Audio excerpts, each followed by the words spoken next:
예를 들어서 동물 애견 시합을 하고 싶다. 동물병원을 하고 싶다라고 손님이 와요. 내가 부동산 사무실에 하는데.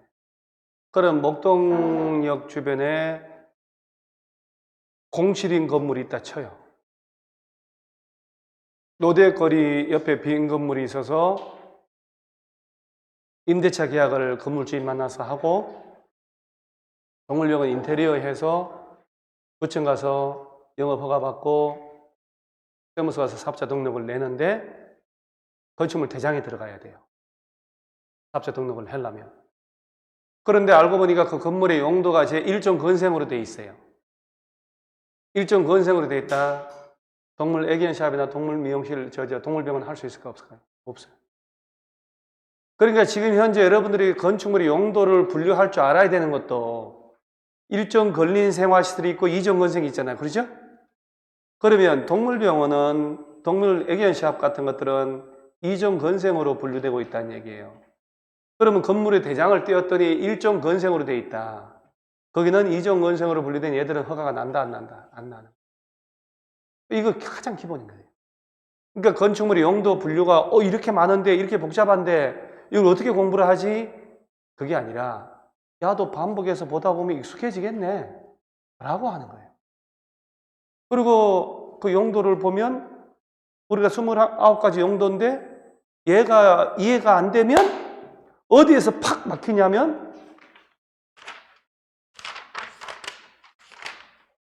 190페이지를 넘어가 보면 190페이지에 용도 변경이라는 제목이 나올 거예요. 그죠? 용도 변경, 기존 건물을 딴 용도로 바꾼다는 얘기예요. 용도 변경이라는 제목 옆에 기출문제 표시 보세요. 거의 매해 나왔죠? 그리고 여기 없는 해수는 중간중간 다 있어요. 건축물의 용도 변경 거의 매해 나온다는 얘기예요. 그런데 용도 변경에서 용도를 구분 못하면 밑에 있는 박스에 따른 원칙에 따라서 이거 허가 대상인지 신고 대상인지를 정답을 못 내는 거라. 그러니까 공법은 법률끼리 서로 물려돼 있어요. 건축법에서 건축물의 용도라든가 이게 기본적으로 베이스가 안 깔려 있으면 우리가 저 앞에서 배우는 저 28페이지 용도 지역별 건축 제한하는 거 있죠. 걔들도 반쪼가리가 될 수밖에 없는 거예요. 그러니까 그 안에 박스 안에 교육연구시설 중 초등학교, 1종 건생 중, 2종 건생 중, 종교시설로서 이런 식으로 표시되어 있어요. 건축법의 용도가 베이스가 깔려 있다는 얘기예요. 그래서 이런 것들을 공부를 할 때 세상에 이걸 해야 된다고가 아니라 우리가 처음 시작했으니까 이런 걸 배우는구나. 그러면 건축물의 용도라든가 땅의 지목이라든가 대장에 올리는 거라든가 용도를 바꾼다든가 건축허가 받는 거 이걸 낱낱이 우리가 한번 배워봐야 되겠다. 부동산 전체 시스템을 배워서 내가 중개업을 하든 안 하든 부동산에 대한 내용을 땅 건물이니까 전부 다 한번 법과 제도를 내가 좀 알아야 되겠다. 그래서 제가 이 학원에 와서 공부할 때 내가 뭘 명심하라고 하냐면은 최선을 다하면 당연히 합격을 해요. 합격을 떠나서 내가 부동산에 대한 진짜 전문가로서 공부를 하면 진짜 몰입을 해서 열심히 한번 해보시라. 그 얘기를 합니다. 등기가 어렵다, 대장이 어렵다, 세금을 얼마 내는지 세법이 어렵다, 그 다음에 공법관계가 어렵다, 민법관계가 어렵다라고 하는 게 아니라 민법에 매매계약이라든가 전세권 설정계약하는 거라든가 등기법에 등기하는 거라든가 세금을 도대체 사고 팔 때 얼마를 내는지 다 배우거든요. 그런 거나 토지대장 보는 거라든가 공법상 이 관계를 기회가 주어졌다 나한테 이 기회에 내 제대로 한번 공부해 볼란다. 이걸 중심으로 세상이 돌아가고 있으니까 봐봐요. 집 하나 사고 팔 때 세금 내 안 내요? 내잖아요. 그 세금 도대체 얼마나 궁금했는데 나 여기서 한번 진짜 한번 배워볼란다. 도대체 등기부가 어떻게 됐는지 토지대장이 어떻게 됐는지 건축의 용도가 어떻게 분류되는지 내가 한번 보고 용도 지역 제도가 어떤 게 있는지 어떤 걸 지을 수 있는지 몇 층을 지을 수 있는지 이런 걸 한번 제대로 배워보자 라고 접근을 하면 합격이라는 것은 저절로 따라옵니다. 고통스럽지 않아 공부가. 일리가 있죠 내 말이. 한번 그렇게 한번 접근을 해보세요 여러분들. 진짜로 공부가 덜 힘들어요. 그리고 학원 가는 그런 거리가 무거운 게 아니라 가벼워요. 왜? 여러분들은 의무 교육 때문에 억지로 고등학교 가가지고 대입 공부를 하는 게 아니라 여러분들이 뒤져가지고 이 학원 오신 거잖아요. 맞죠? 여러분 중에 혹시 아는 사람 추천으로 오신 분이 있어요? 말만 잘하면 내가 뭘 해줄 수도 있잖아요. 아는 사람 추천으로 온 사람 없어요? 와, 이렇게 아무도 없나? 거의 여기 졸업한 사람의 추천으로 온 사람 많거든요. 야간은 아무도 없네. 주간은 한 절반 되던데. 여러분 다 알아서 찾아서 오신 거예요? 같이 근처니까요. 그건 워낙 유명한 학원이라고 해서 오신. 정말 우리 학원 선생님들 적중 잘 시킵니다. 합격 많이 합니다. 다시 29페이지로 와보세요. 그래서 29페이지까지가 용도 지역별로 뭘 지을 수 있냐 없냐고, 그 다음에 29페이지부터 30페이지까지가 바로 건물 지을 때 건물의 크기를 법으로 규제하는 거예요. 건폐율, 용적. 이게 베이스 깔려야. 다시 한번 얘기해 볼게요. 자, 우리가 도로를 중심으로 똑같은 아파트 단지가 있는데 지어진 지가 30년 넘어서 둘 다 재건축 대상이에요. 그런데 처음에 지어질 때는 둘 다 용적률 250%에 맞춰서 지어졌다고. 그런데 살다가 세월이 가서 오른쪽 아파트는 종상향돼서 3종 일반적으로 바뀐 상태고 얘는 그대로 2종이다. 그럼 똑같은 평의 재건축 아파트라도 어디가 좋은 아파트라고. 그죠? 2종 일반적으로는 용적률 250%밖에 안 되는데 똑같이 250% 맞춰 지었는데 30년 뒤에 야는 3종 300%로 바뀌어 있단 말이에요. 그러면 재건축하더라도 조합은 왜 일반 분양분이 더 지어질 수 있잖아요. 그 일반 분양분은 일반 분양에서 남는 수익이 생기니까 부담금이 줄는 거고 얘들은 부담금은 자기들이 그대로 다 내야 되는 거예요. 그러니까 똑같은 아파트 재건축 단지라도 얘는 왜 더 비싸요? 오래된 아파트인데 왜 똑같은 평인데 이거 비싸요? 얘는 좀 싸네요? 싼 걸로 살게요? 이건 법을 모르는 하수들이지. 아파트가 재건축 아파트인데 똑같이 비싼 이유가 있는 거예요. 분명히 그 내막을 들여다볼 줄 알아야 되는 거예요. 얘 왜 이렇게 비싸요? 얘는 똑같은 평인데 똑같은 조건인데 도로 끼고 있고 학군도 똑같고. 그런데 내막을 들어보니까 얘는 용적률이 50%가 더 플러스가 돼가지고 철거해서 지을 때 25층 플러스 10층 더. 얘는 25층까지만. 그 얘는 조합원들이 부담금 훨씬 더 덜 내는 것이고 오히려 평도 세대별로 늘어날 수가 있고. 그러니까 이 아파트가 더 비쌀 수밖에 없는 거예요. 전문가들은 그 내막을 안단 말이에요. 여러분들은 그런 시스템을 모르기 때문에 뭔 얘기를 해도 말귀를 못 알아듣는 거야, 중개업자가. 그러니까 뭔 말하다가 중개업자가 자세히 얘기하다 보면 안 되니까 이거 사세요 이렇게 하는 거예요. 싸잖아요. 평은 똑같이 싸니까 이거 사세요 하고 덮어버린다니까. 내막을 얘기 안 해줘요. 부동산 중개업자들은 자기가 알고 있는 건 100% 다 얘기할까 안 할까요? 안 하죠. 유리한 것만 얘기합니다. 부동산은 분명히 여러분한테 유리한 것만 얘기해 주는 거예요. 그러면 아파트 보러 다니는데 그 오후에 낮에 주로 볼 거 아니에요. 주방에 수돗물 틀면 콜콜콜 잘 나오지. 근데 알고 보니까 아침에 전부 다 밥할 때 틀면 물이 찌찌질 나와요. 그러면 부동산 사장님은 손님, 지금은 아무도 이 단지에서 안 서니까 물이 콸콸 나오지만 아침 7시에 아침밥 할 때는 물이 찔찔찔 나옵니다. 이런 얘기 해요? 안 하잖아요. 그 다음에 이거 걸어서 여기서 전철 목동역까지 딱 7분 걸립니다. 7분. 그런데 내가 집 사서 들어가서 걸어가 봤더니 20분 걸려요.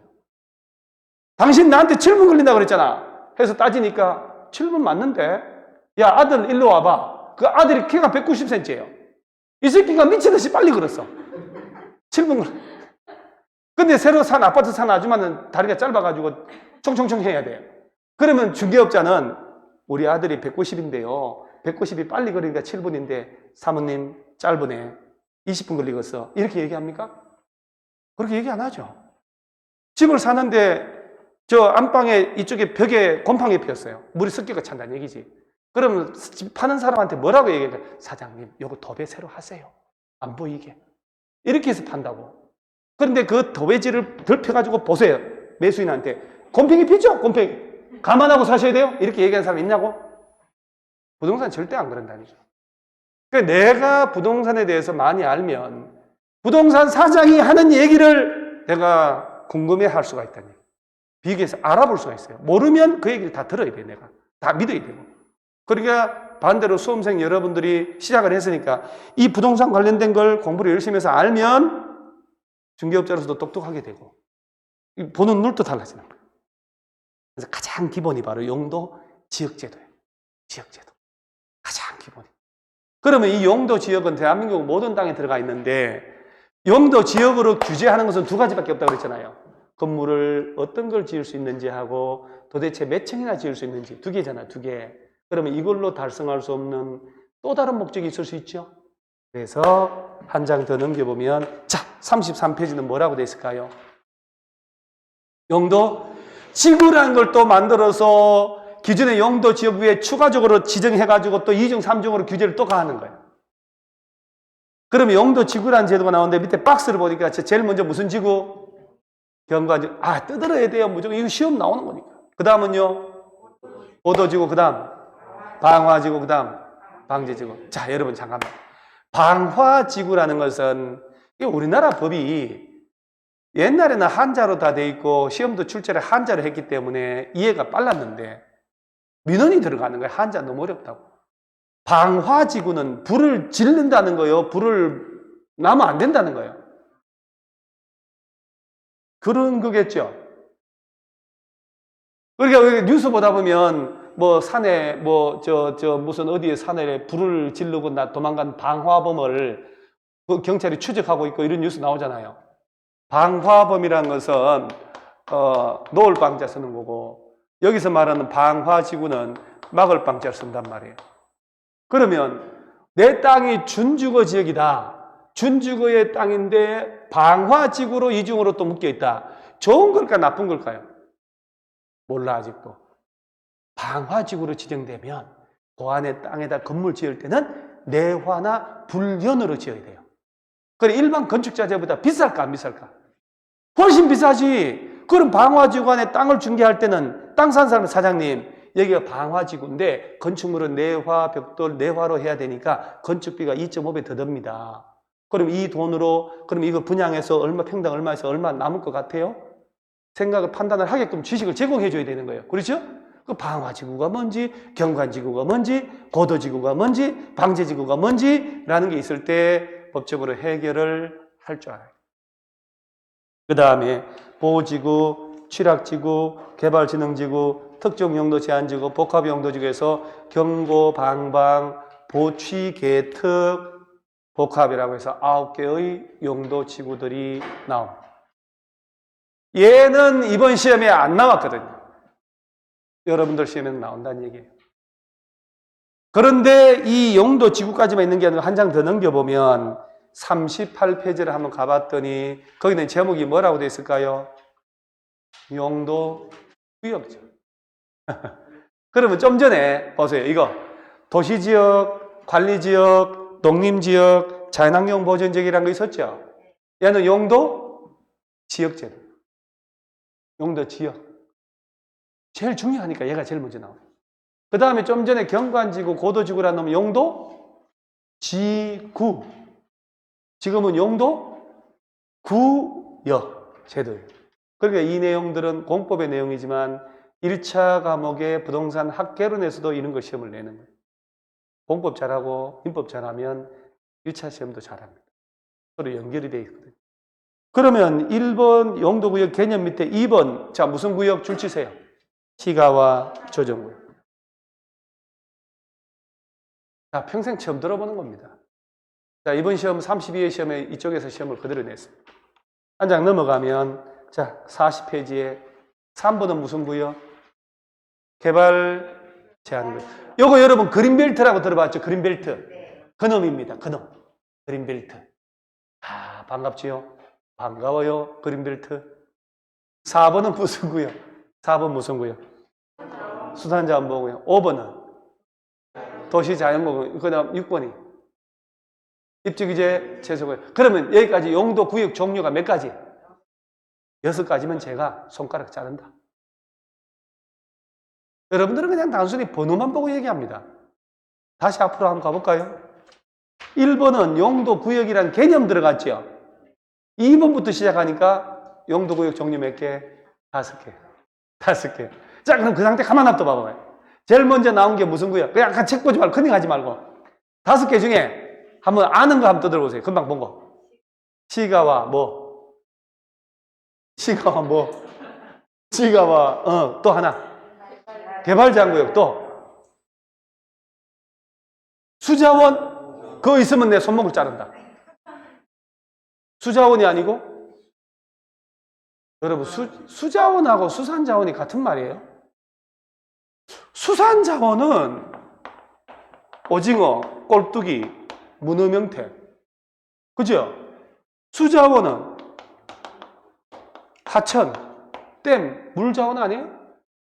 이걸 수자원이라고 그러면 안 되지. 법인데. 법은 토시 하나 가지고도 틀리게 해요. 수산자원, 보호구역. 그 다음은. 그러니까 이게 우리가 단어도 평생 처음 들어보는 단어인데, 단어도 못 외우는데 객관식 문제가 톡톡톡 풀릴 정도 되려면 얼마나 반복을 많이 해야 되겠냐. 그러면 토지이용계획 확인서를 띄워가지고 내 땅이 도시지역 중에 자연녹지지역, 콤마, 그 다음에 무슨 경관지구, 콤마, 시가와 조정구역, 도시자연공원구역 이렇게 돼 있다 이 말이에요. 그러면 그 서류 한 장에 표시된 그 내용을 법적으로 하나씩 규제를 벗겨내야 내가 그 땅에 대한 가치를 알 수 있잖아요. 그죠? 개발제한구역으로 묶였을 때, 수산자원보호구역 묶였을 때, 시가와 조정구역 묶였을 때 과연 국가가 법으로다가 어떤 규제를 가하고 있는지 그걸 안다면 남들은 무서워서 피할 때 나는 법적으로 해결할 수 있기 때문에 그 땅이 내 땅이 될 수 있고 몇 배의 돈이 벌어질 수도 있다는 거예요. 중개도 할 수 있는 거예요. 근데 모르면 답답한 거예요. 자, 하나만 더 얘기할게요. 도로가 있고 양쪽의 땅인데 모든 조건이 똑같습니다. 100평, 100평. 그런데 서류 띄었더니 오른쪽 땅은 이 땅은 개발제한구역으로 묶였고 왼쪽 땅은 시가와 조정구역으로 묶였습니다. 자, 둘 중에 골라라. 내가 줄게. 어디를 고를래요? 시가와 조정구역, 개발제한구역. 시가와 조정구역의 땅을 달라. 왜?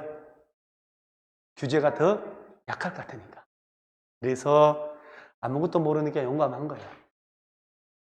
껍데기가 시가와라고 돼 있죠. 규제 중에 제일 센 게 시가와 조정구역. 개발제한구역은 세 발의 피입니다. 강도를 놓고 보면 얘는 규제 강도가 100, 얘는 규제 강도가 10. 그래서 법을 모르니까 이쪽으로 가서 다 죽은 거예요. 오징어 게임 하다가 다 죽었지. 오징어 게임 알죠, 여러분?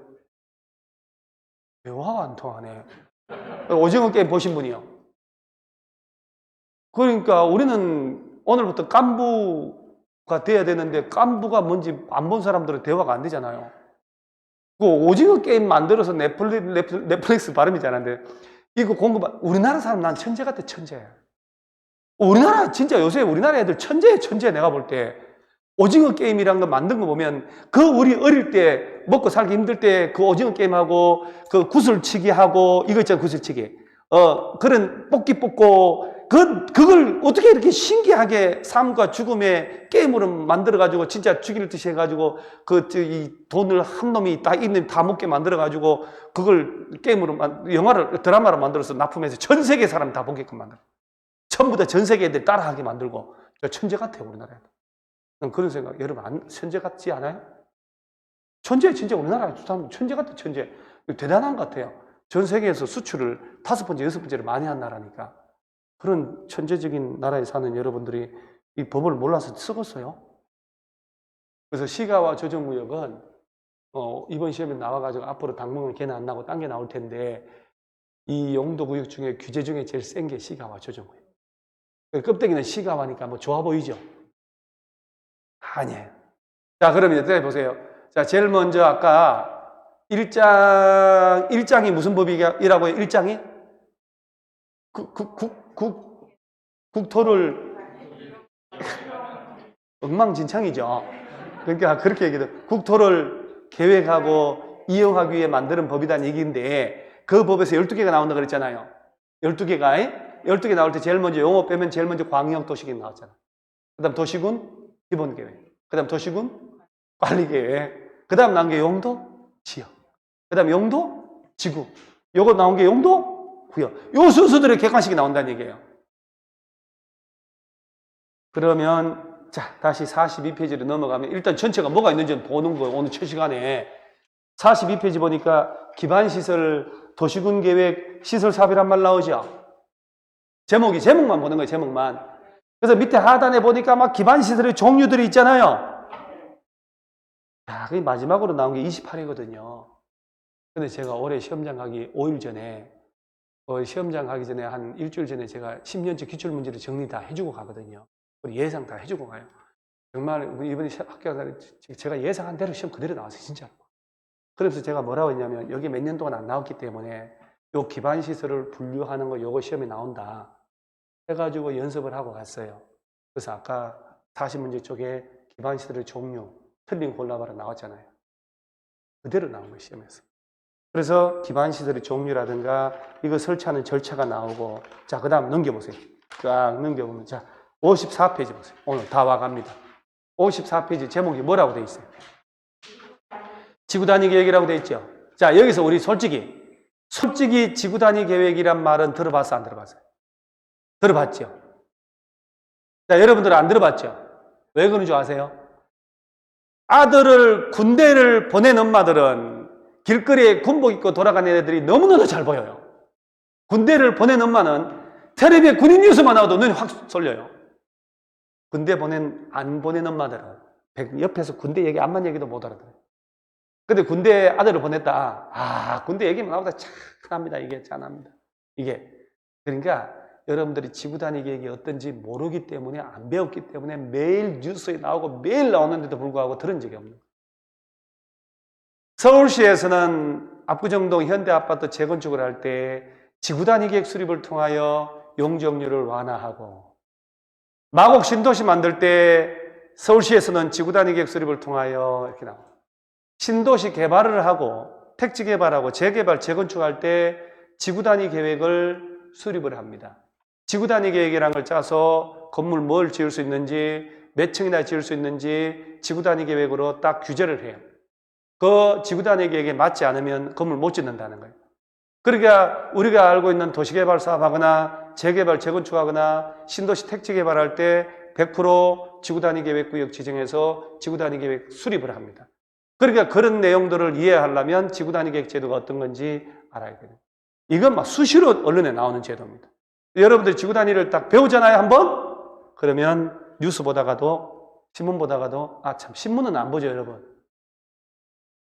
부동산을 하려면 신문 보셔야 돼요. 두 가지 이상은 봐야 돼요. 경제신문하고 일간신문 중에 부동산 기사가 제일 충실한 거예요.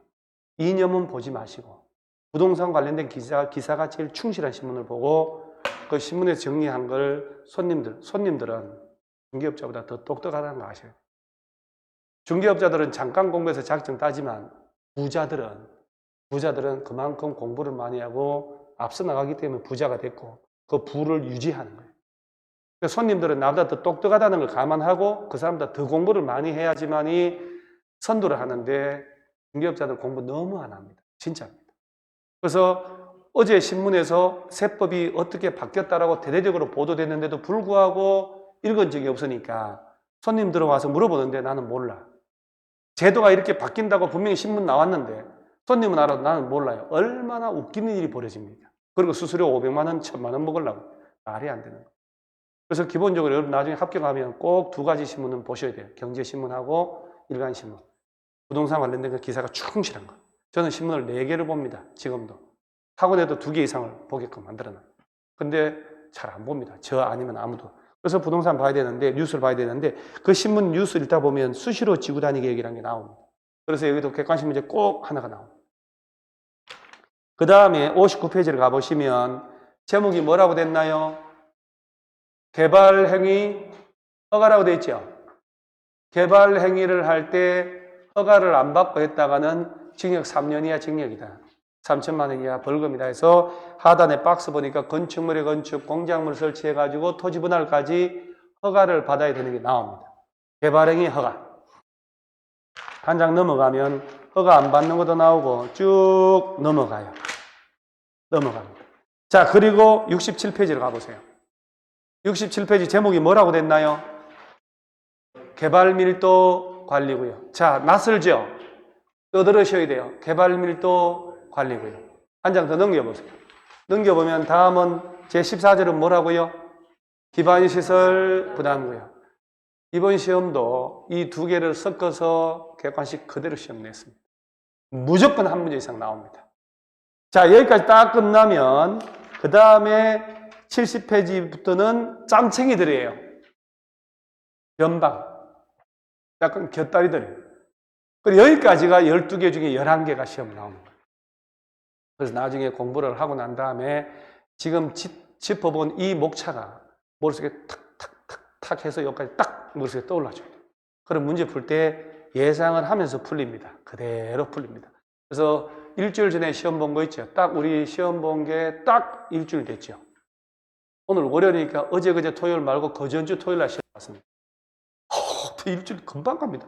시험 보고 해설 강의한 지 어제 같은데 벌써 또 개강을 해요. 이런 그 시기. 우리는 시험 끝나면 벌써 한 해가 끝난 거예요. 작년 시험이라고 그래요. 작년 시험. 그러면 이 시험에 아까 12문제를 쭉 봤는데 그 12문제 전부 다 지금 짚어본 이 목차 순서로 시험이 나온 거예요. 목차 순서, 이 순서. 그래서 제 1장에서 12개가 나오는 거예요. 1장의 목차를 한번 본 거예요. 자, 다시 앞으로 가보시면 저 10페이지가 자, 무슨 계획? 자, 그래서 이렇게 되는 거예요. 다시 제일 먼저 광역도시계획, 그 다음에 도시군 기본계획, 그 다음에 도시군 관리계획, 그 다음에 용도지역제도, 용도지구제도, 용도구역제도, 그 다음에 지구단위계획제도, 그 다음에 개발행위 허가, 그 다음에 개발밀도관리구역, 기반시설 부담구역. 요 내용. 1장 전체 내용. 자, 그러면 10페이지에 광역도시계획이라는 게 있고, 그 다음에 14페이지에 도시군 기본계획이 있잖아요. 그렇죠? 그 다음에 이 두 개는 장기적인 청사진이고, 이 둘 중에 하나가 만들어지면, 17페이지에 제3절 무슨 계획? 도시군 관리계획이 만들어지는 거예요. 저 도시군 관리계획의 2번의 내용이라고 있죠, 내용. 내용을 보면 박스 안에 6개가 있을 거예요. 그죠? 그 6가지 중에 1번이 보세요. 용도 지역이란 말 나왔죠? 용도 지역 아까 종류가 있었죠? 아까 국토 전체를 대상으로 하는 것은 몇 개? 4개. 그 상태에서 보세요. 인구 산업이 밀집이 돼 있다. 그럼 뭘로 지정? 자, 도시지역으로, 그죠? 농업진흥지역 보전산지 지정된 곳이라면, 농림지역, 자연환경 수자원, 해안 생태계 상수 문화재 보존한다. 그러면 자연환경 보존지역이라는 단어가 안 나오잖아요. 봐봐봐요. 입으로 반복을 수도 없이 해야 돼요, 나중에. 그 다음에 도시지역에 준하거나 농림지역, 자연환경 보존지역에 준하여 관리할 필요가 있을 때 관리지역. 해서 일단 머릿속에는 국토 전체는 몇 개의 용도지역? 4개. 이게 가장 출발인 거라. 그럼 이런 것들을 지정하고 변경할 때 도시군 관리계획이라는 이 절차를 거쳐야 된다는 거예요. 그러면서 그 박스에 다시 보면 용도지구란 말이 있었죠. 아까 용도지구 중에 혹시 뭐 떠오르는 거 한두 개라도 개발 제한지구는 없어요. 그렇지. 개발 제한 구역. 그래서 용도구역이지. 시가와 조정구역. 경관지구, 고도지구, 방화지구, 방제지구 하는 게 용도지구예요. 그런 걸 지정할 때. 그 다음에 2번은 개발제한구역, 도시자연공원구역, 용도구역들 나오죠. 이런 걸 지정 변경할 때. 그 다음에 기반시설을 설치할 때, 도시개발사업하고 정비사업할 때, 지구단위계획구역 지정할 때, 입지규제 최소구역 지정할 때, 마다 짜야 되는 게 도시군 관리. 이 도시군 관리계획. 3가지 행정계획 중에 가장 중요한 게 이놈입니다. 얘는 1985년도 중개사 시험 도입 이래로 안 나온 적이 단 한 번도 없는 게 바로 도시군 관리계획. 그래서 요 내용들은 깊이 들어가면 앰뷸런스 불러야 됩니다.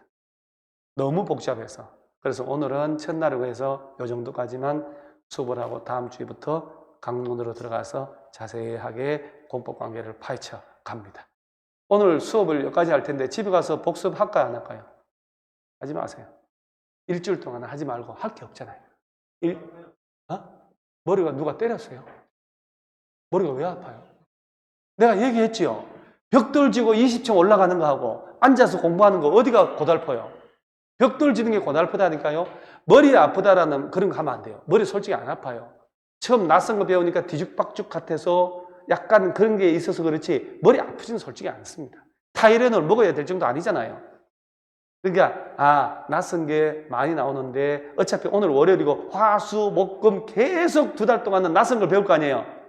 그러려니 하세요. 그래서 11월, 12월 달은 그냥 수업만 들으시라. 그리고 수업만 들으면 조금 불안하니까 내가 팁을 하나 이렇게 1, 2차 동체 합격하는 방법. 11월, 12월, 1월, 2월 넉 달 동안은 전과목 수업은 듣되 시간만 나면 민법 개론. 민법 개론은 다음 주부터 복습을 하세요. 민법 개론을 1차 과목을 미리 해놓으셔야 돼요. 넉 달 동안만 1차 과목 위주로 공부를 하세요. 나머지는 그 대신에 수업은 듣고 복습 안 해도 돼요. 그래서 6대4 비율로 민법은 60%, 개론 40%. 왜? 민법은 잘해야 2차 과목도 잘할 수 있어요. 개론은 개론에서만 끝납니다. 민법은 파급 효과가 커요. 다른 법과 다 물려 있으니까. 그러니까 11월, 12월 2달하고 1월, 2월 2달하고 해서 넉 달 동안은 수업을 들으면서 시간만 나면 월요일 민법, 화요일 개론, 수요일 날 민법, 목요일 개론 이런 식으로 민법 개론 과목을 넉 달 동안에 미리 공부를 하셔요. 그러면 나중에 100% 동체 합격할 수 있습니다. 2차 과목은 단순 암기거든요.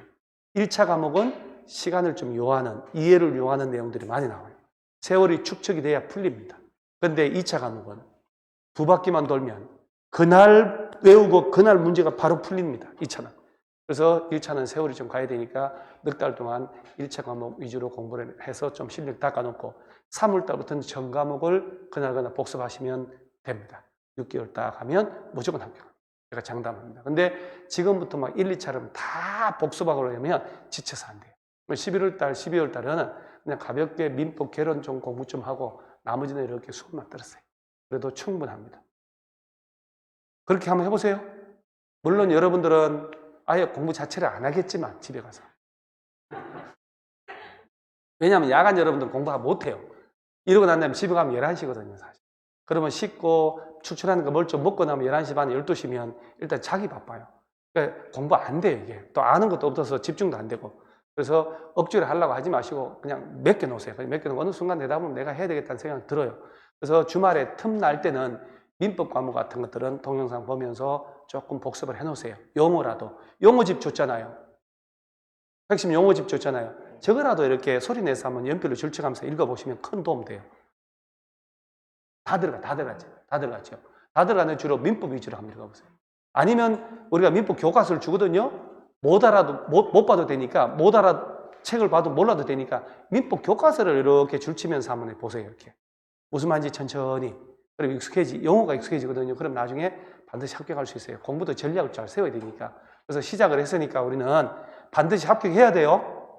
합격 외에 다른 생각은 절대 하면 안 돼요. 나는 무조건 된다고 라고 하면 말이 씨앗됩니다. 그래서 반드시 합격할 수 있습니다. 오늘 이만합니다. 수고하셨습니다.